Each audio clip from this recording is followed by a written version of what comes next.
Welcome once more to today's revision.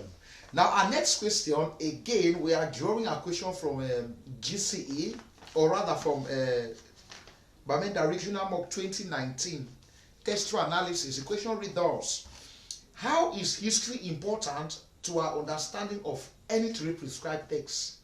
Now, our key notion there is the importance of history.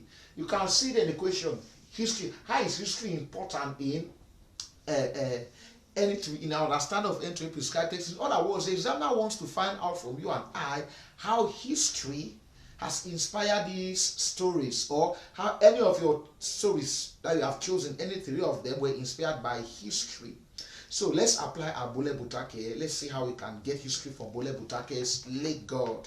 Now, history in Bole Butake's Lake God can be drawn from two angles. The first one there has to do with the central event of the text, which of course is clash of conflict, or clash of culture rather, Western civilization and African cultural institutions. Now, we earlier said that before the white men came to Africa to evangelize with their European, Eurocentric view that they are here to rescue Africans from sins, we had our cultural institutions.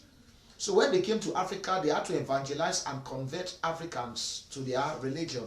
And unfortunately, some of our local leaders or pillars of our tradition were, of course, converted. One of those that we discussed in the play is from Joseph. So you see that Bole Butake taps into one of those historical events that Africa had to undergo in the centuries back in the 18th and 19th century when the white men came to Africa. So we realize that their appearance in Africa brought a lot of disruptions at the level of the daily life of the people, as well as their relationship with their local gods. Now remember that the African man is deeply spiritual. So when you get inside the hall, that is where you look at history from the first angle. The second angle there again is the Lake Nyos disaster, which we all know that was at the wake of Bole Butake writing the play Lake God. Now he weaves it into art when we are told that the gods overrun the land, taking their wrath on the land, given that the villagers have failed to offer annual sacrifices to appease the gods of the lake, of course, who are custodians and protectors of the land.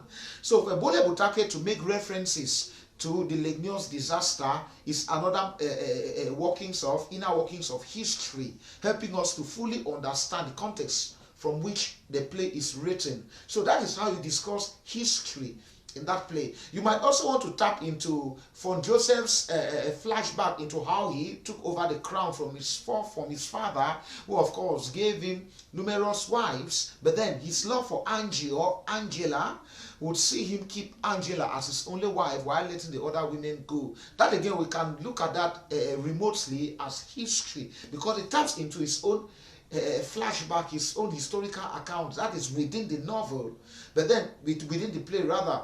But then don't fail to look at the context of the coming of the white men to Africa with their foreign religion, as well as the Lake Nyos disaster that killed everything in Northwest in its path.